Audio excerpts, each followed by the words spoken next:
In the world of Pokémon, change is constant. New regions, new creatures, new mechanics. But back in 2014, something truly revolutionary slipped past nearly everyone. That year, Nintendo released Omega Ruby and Alpha Sapphire, remakes of the beloved third-generation titles. At first glance, they seemed like a nostalgic journey through Hoenn, with updated graphics, music, and features. But hidden in the post-game in a storyline known as the Delta Episode was a line of dialogue that quietly cracked the Pokémon universe in half. There is another world out there where this region's history took a completely different path. At face value, it's cryptic, maybe even poetic. But this isn't just world building. It's the first explicit hint of a Pokémon multiverse, and it changes everything. Since the beginning, Pokémon fans assumed each generation passed the torch forward. Kanto led to Johto. Hoenn came next, then Sinnoh, Unova, Kalos, Alola. One linear timeline, one cohesive canon. But Zinnia's words suggest that isn't the case. In fact, they imply that the events of the original Ruby and Sapphire, the ones released in 2002, took place in an entirely different reality from their remakes. That raises some serious questions. What world are we in when we play Pokémon, and how many timelines actually exist? Compare the originals with their remakes. In Ruby and Sapphire, there's no mention of Mega Evolution. The threat from Team Magma or Aqua is handled in a relatively grounded way. The world feels familiar and predictable. But in Omega Ruby and Alpha Sapphire, everything is elevated. There's a cosmic-level disaster threatening the planet, a space mission, legendary Pokémon from other dimensions. And the concept of Mega Evolution is deeply ingrained in the region's past. It's not just an upgrade, it's a reconstruction of reality. Zinnia even says it plainly. A world that warred over Mega Evolution, and a world that chose not to. She's not just talking about alternate choices, she's talking about alternate histories. Entire realities shaped by different outcomes, different science, different Pokémon. This is where the split begins. Some Pokémon games exist in a world where Mega Evolution was discovered and integrated into society. Others? Not at all. And we're not talking about spin-offs here. This applies to the mainline games. Junichi Masuda, a key developer at Game Freak, once said in an interview, "There's a version of events where Mega Evolution was never discovered, and that's a world players might explore someday." Masuda's quote quietly confirms what Zinnia hinted at. Game Freak was no longer building one continuous story. They were constructing parallel worlds, a branching canon. What was once a simple kids' adventure game had transformed into a multiverse saga. But what does this mean for the other Pokémon games? For Sinnoh, Unova, Alola?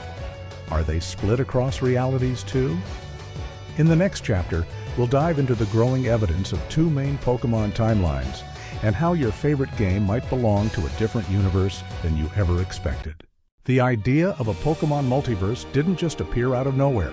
Once Zinnia cracked the door open, fans began to notice something strange, a pattern hidden in plain sight. Two timelines, two realities, coexisting but separate. And at the center of this theory, Mega Evolution. Let's go back to the basics. Mega Evolution was introduced in Pokémon X and Y. For the first time, fully evolved Pokémon could temporarily transform into even more powerful forms.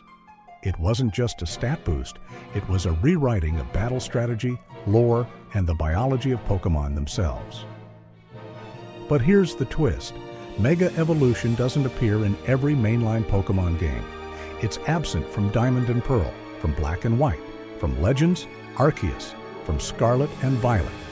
And it's only introduced retroactively in remakes of older games like Omega Ruby and Alpha Sapphire. Why? Why does such a powerful, franchise-defining mechanic only exist in select titles? That's where the timeline split theory comes in. The Pokémon multiverse can be divided into two distinct branches, the original timeline, and the Mega Timeline. The original timeline includes the first 3 generations: Red and Blue, Gold and Silver, Ruby and Sapphire, Diamond and Pearl, and Black and White. In this world, Mega Evolution is never discovered. Technology is more grounded. Legendary Pokémon are revered, but rarely interact with humans. Events happen on a local or regional scale. Then we have the Mega Timeline. This timeline begins with X and Y and includes Omega Ruby and Alpha Sapphire, Sun and Moon, and Ultra Sun and Ultra Moon. These games explicitly include Mega Evolution, interdimensional travel, and references to alternate realities. The difference isn't just cosmetic, it's philosophical. In the Mega Timeline, the world has evolved faster. Technology is more advanced. Legendary Pokémon are captured, used in battle, or even summoned at will. Science and mythology have fused together, and the scale of events? Catastrophic. World-ending threats are routine. The Pokémon multiverse reflects 2 paths, one where tradition and mysticism hold power, and another where progress and discovery lead to chaos and evolution. The split even explains some of the odd inconsistencies across games. Why doesn't Team Galactic try to use Mega Evolution in Diamond and Pearl?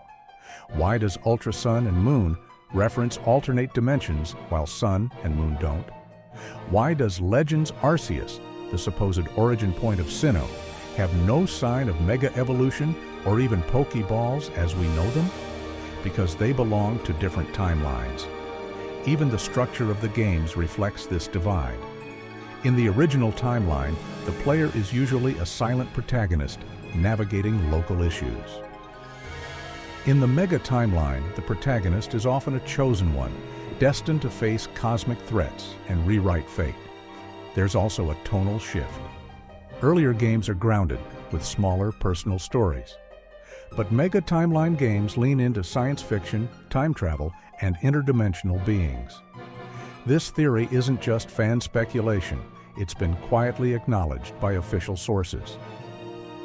The Pokémon Company's own website has used terms like worlds and realities to describe different games.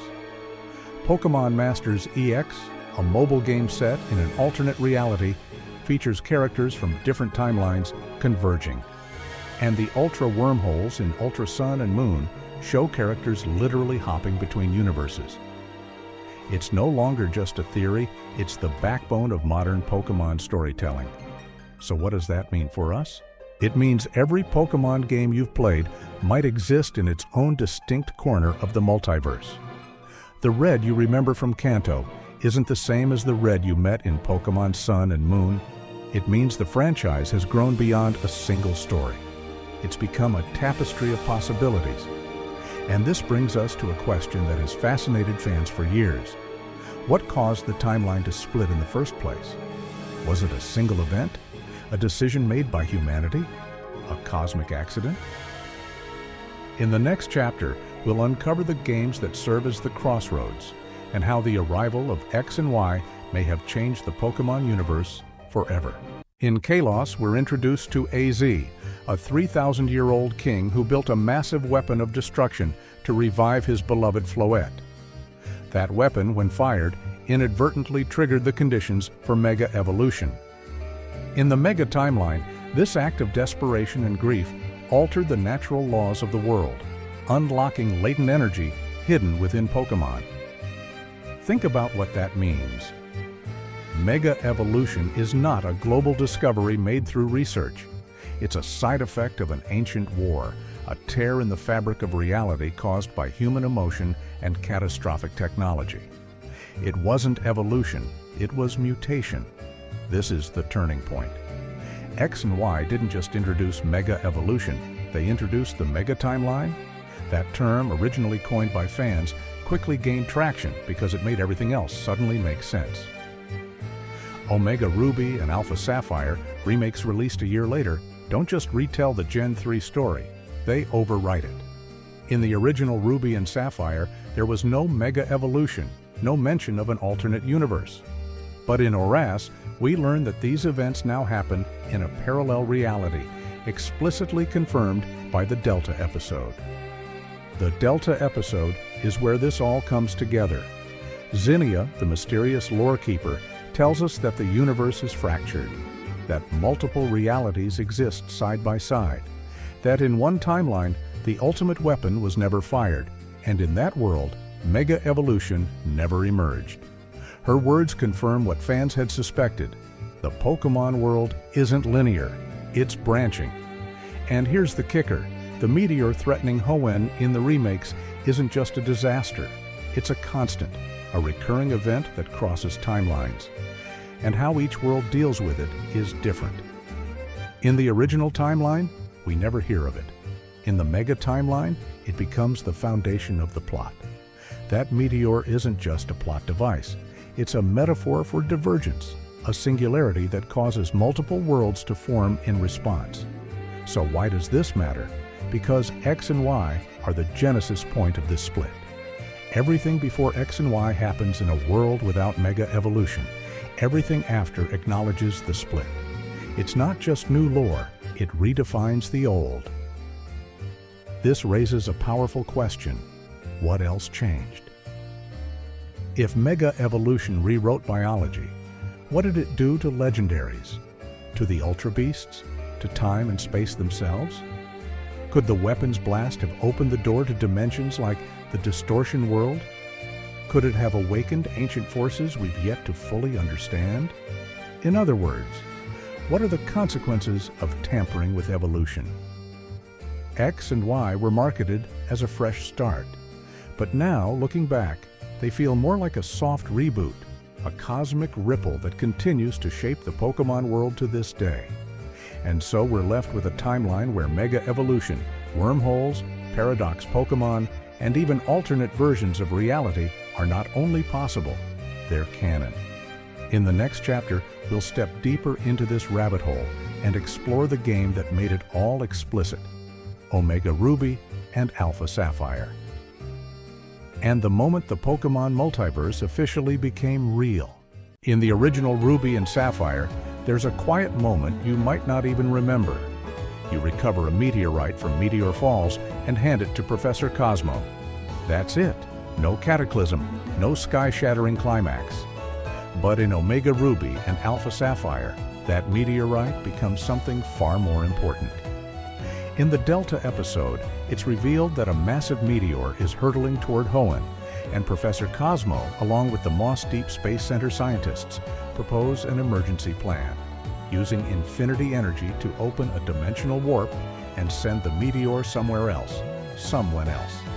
They seriously discuss the possibility of shifting the meteor to an alternate time-space to save their world. But they don't go through with it. Why? Because Mega Rayquaza intervenes. The legendary dragon soars from the heavens, destroys the meteor outright, and the crisis is averted. Hoenn is saved without compromising another reality. But what if Rayquaza hadn't been there? What if Zinnia hadn't completed the ritual or failed to summon it in time?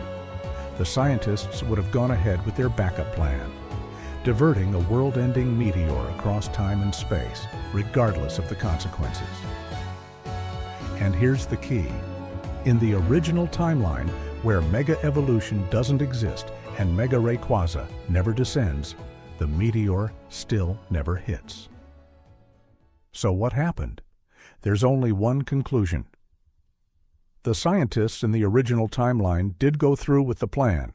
They shifted the meteor into another dimension, not because they wanted to, but because they had no choice.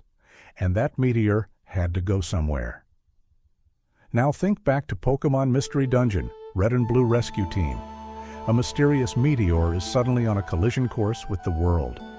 There's no explanation, no science, no warning, just doom. A meteor that shouldn't exist, in a world that shouldn't be facing that kind of threat. It fits too perfectly to be coincidence. What if the meteor from the original timeline was redirected into the Mystery Dungeon universe? Think about it. The Mystery Dungeon world is one of Pokémon-only life, a world cut off from humans, filled with myth, prophecy, and existential threats. It's darker, more emotional. And now, possibly, a casualty. In this light, the meteor isn't just a random threat. It's the direct consequence of decisions made in another universe, one that chose survival at the cost of another world. The emotional weight deepens when you remember Zinnia's warnings in the Delta episode. She feared this exact outcome. She fought to stop the warp plan, not to save Hoenn, but to prevent another dimension from being sacrificed. And even in the remake timeline, she fails, just in a different way. The scientists didn't need the warp thanks to Mega Rayquaza, but in the timeline without it? They activated the dimensional shift, and Mystery Dungeon may be the result. Deoxys also plays into this story. It's present in both ORAS and in Mystery Dungeon, Explorers of Sky, hinting at interdimensional movement. It may have arrived alongside the meteor, or perhaps it was always watching, drawn to cataclysms across realities. This turns the Mystery Dungeon world from an alternate universe into something more tragic, a dumping ground for danger displaced by other timelines, a reality forced to bear the weight of another's survival. It reframes the tone of those games. Suddenly, the emotional themes of sacrifice, destiny, and redemption make more sense. You're not just saving the world, you're fixing the damage done by someone else's desperate decision. This is where the Pokémon multiverse becomes truly alive, not just as a storytelling gimmick, but as a network of consequences. In Omega Ruby and Alpha Sapphire, we see what could have happened. In the originals, we realize what did. And in Mystery Dungeon, we witness what it cost. These threads tie together a quiet meteorite in your bag, a silent moment with Professor Cosmo, and a collapsing sky in another world. Across the Pokémon multiverse, few moments are as revealing and as haunting as the arrival of Looker's mysterious partner, Anabel. In Sun and Moon, she appears as an elite agent of the International Police, investigating Ultra Beasts. But there's a twist. According to Looker, she isn't from their world. Anabel came through an Ultra Wormhole. Not only that, she has no memory of her past, and her body still bears the lingering effects of interdimensional travel. She's not native to the Alola region, or even its timeline. This raises a shocking implication. The Anabel we knew from Emerald, the Battle Tower Frontier brain, didn't just fade into obscurity after Generation 3. She was taken. Somewhere between her time in Hoenn and the events of Sun and Moon, she was pulled through an Ultra Wormhole from her original, non-Mega Evolution timeline and dropped into the Mega Timeline's Alola. Alone, disoriented, rebuilt into a new identity. Her story confirms something chilling. The Ultra Wormholes don't just connect places, they connect realities. The Ultra Recon Squad, visitors from another world, outright state this. They speak of timelines where light was consumed, where Necrozma's rampage left their world in ruin. They explore the concept of multiple universes like scientists, not mystics. They confirm what was once only theory. The Pokémon multiverse is real, and Ultra Wormholes are the threads that bind it all together. And these threads are fraying. Even the Mega Evolution timeline, previously treated as a self-contained split, now fractures again. Sun and Moon represent one branch. Ultra Sun and Ultra Moon, with their expanded Ultra Warp Ride and additional Ultra Beasts, represent another. Same origin point, different outcomes. In Sun and Moon, Lusamine is consumed by her obsession, corrupted by Nihilego, and her family barely escapes disaster. In Ultra Sun and Ultra Moon, her plan is entirely different, still flawed, still dangerous, but fundamentally changed. The events spiral outward into divergent timelines, both built upon the ashes of a world already split by Mega Evolution. And then it happens. A ripple through reality. In Ultra Sun and Ultra Moon, a final post-game twist introduces the ultimate multiversal threat. Team Rainbow Rocket. Giovanni returns, but not from this world. He's from a timeline where he succeeded, where his plans in Red and Blue weren't thwarted, and he's not alone. He brings with him other villains, Maxie, Archie, Cyrus, Lysandra, and Getsus, each plucked from universes where they achieved their goals. Worlds that may be broken, dystopian, or even destroyed. This changes everything. Rainbow Rocket isn't just fan service, it's confirmation. A multiversal coalition of winners, villains who conquered their realities and now seek new ones to control. It suggests a grim truth. The Ultra Wormholes aren't just used by gods, beasts, and accident victims. They are now being exploited intentionally by those who wish to invade, to dominate, to rewrite the fabric of every timeline. Anabel's journey was the warning. Rainbow Rocket is the invasion. Alola becomes ground zero for a crisis that transcends time and space. A region already destabilized by Ultra Beasts, by artificial dimensions, by Nihilego and Necrozma, now finds itself besieged by ghosts of victories that were never supposed to happen. And unlike traditional threats, these ones already won. They don't need to prove themselves. They're not rising powers. They're fallen tyrants clawing back to power through wormholes. Through all of this, the player stands as the last defense, not against one villain, but against success itself. The success of evil, the proof that sometimes in some universes, the hero lost.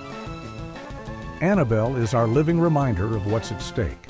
A displaced soul from a timeline that no longer exists, rebuilt into a weapon against threats most people can't even comprehend. The wormholes may have been scientific anomalies once, but now they are doors, and evil has learned how to open them. By the time we arrive in Galar and Paldea, the concept of alternate timelines isn't just theory, it's everywhere, hiding in plain sight. Galar is a region steeped in ancient history and myth. Sword and shield tell the story of a hero, the darkest day, and a great disaster that was stopped by a legendary Pokémon. But that story? It changes depending on which version of the game you play. Sometimes there's one hero, sometimes two. Sometimes the villain is Eternatus. Sometimes it's Rose and his obsession with energy. Already the timeline is splitting again. And in the Isle of Armor and Crown Tundra, Galar's backstory deepens even further, revealing myths of ultra beasts, ancient kings, and entire legacies that vary wildly from what we once thought we knew. You meet Peony, a man who looks suspiciously like Chairman Rose and yet lives a totally different life. There's something off about this region, something unstated. Galar feels like a branch, a tangent reality shaped by choices made long ago. But it's in Legends, Arceus, that things escalate. You, the protagonist, are sent through time, plucked from the modern day, and dropped into the distant past of Sinnoh, known as Hisui. And you're not alone. Standing silently in the shadows of Jubilife Village is someone every fan of Black and White instantly recognizes. Ingo, the subway boss, a battle facility leader from Unova who simply vanished. In Legends, Arceus, he's found wandering the ancient region with no memory of who he is, disoriented but still a fierce battler. His very presence is proof of a catastrophic space-time rupture. Somehow, this man was pulled from his home in the original Unova timeline and dropped centuries into the past of another reality. Not time travel.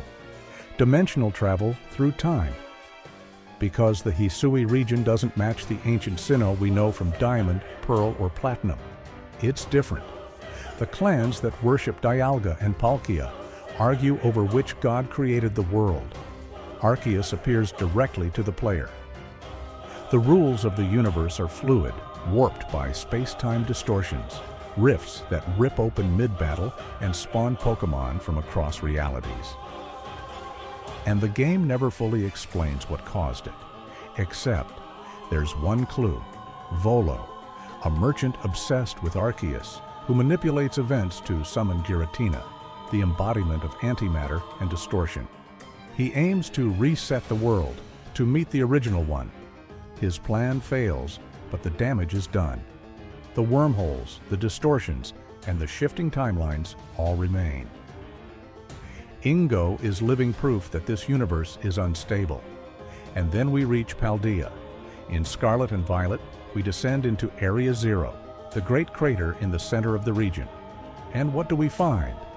A time machine that doesn't actually pull things from the past or future. It pulls them from alternate realities. The Paradox Pokémon, Great Tusk, Iron Valiant, Roaring Moon, they aren't ancestral or futuristic forms of existing Pokémon. They're creatures from entirely different timelines, one where evolution took a different path, where technology or biology shaped life into something we've never seen. Professor Sada and Professor Turo died pursuing this multiversal experiment.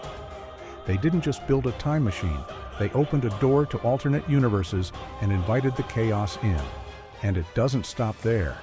The Terrapagos DLC pushes this even further. We learn that the entire region is being warped by this phenomenon. Reality itself is thin in Area Zero. The crystals don't just power the terrestrial phenomenon, they're remnants of the paradox timelines bleeding into our own. And just like Ultra Wormholes, these leaks go both ways. We're not just looking into other timelines anymore. They're looking back. In Legends, Arceus, Ingo was ripped from the future and left to survive in the past. In Scarlet and Violet, ancient and future Pokémon arrive fully formed, hostile, and adapted to realities we've never seen. And with Terrapagos, we finally get a glimpse of something bigger than even Arceus, something guarding the boundary of reality itself. Which raises the question, what is the true origin point? The Mega Evolution timeline started the split. The Delta episode exposed the multiverse.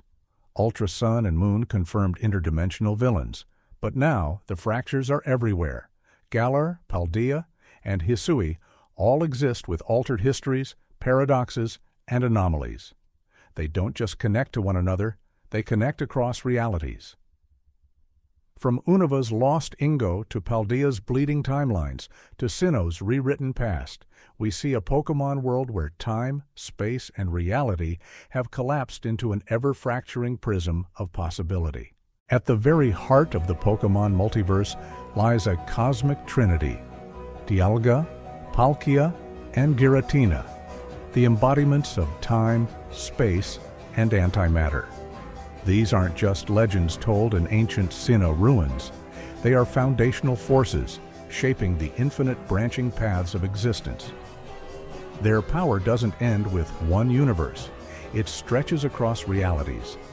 Dialga, the guardian of time, perceives all timelines, not just the linear flow of the present, but every possibility that could have been or might still become. Every decision, every paradox, every alternate timeline born from a different choice. Dialga sees it all. Its roar doesn't simply distort time, it shakes the fabric of potential realities. Then there's Palkia. As the sovereign of space, it isn't limited to just one plane of existence. Palkia's influence stretches across all dimensions, enabling the existence of parallel worlds and pocket universes. When the Ultra Recon Squad in Ultra Sun and Moon talked about traversing between worlds via Ultra Wormholes, they weren't stepping through simple portals. They were stepping through the echoes of Palkia's domain. In fact, every time we access these alternate realities, we are glimpsing the vastness of space's infinite design. But what of Giratina, the outcast? The Lord of Antimatter doesn't merely reside in a forgotten dimension. The distortion world is theorized to be a stabilizing force, correcting paradoxes and balancing universes. It's not chaos, it's cosmic regulation. Giratina might very well be the reason timelines don't collapse in on themselves. Its presence behind the veil ensures balance is maintained, no matter how far the universe is split. And towering above them all is Arceus, the original one. Arceus, who birthed these three deities, exists beyond the flow of time and space. It's why Legends, Arceus feels different. That game doesn't just send the player back in time, it sends them outside of the main timeline, a space where Arceus reigns without interference, a controlled pocket reality. It suggests Arceus has not only created the universe, but continues to observe and intervene when the stability of the multiverse is threatened. Now add Necrozma into the equation. In the Ultra timeline, it appears as the Blinding One, a being from a time before light and form. Its ability to shift between worlds and absorb light may be symbolic of collapsing or consuming reality itself. Could Necrozma be from a universe that decayed, seeking light from others? Could it be the Arceus of another failed timeline, corrupted by entropy? This chapter of the Pokémon multiverse reveals a pantheon of beings not confined to myth, but actively shaping the branches of reality. From the space-warping Ultra Wormholes to the time-bending distortions in Sinnoh, these entities form the backbone of a much grander cosmology. They are not just gods of their own universe, but the guardians of all universes. And as more games continue to toy with the threads of time and space, it becomes clearer. The multiverse isn't theory. It's the new foundation of Pokémon storytelling.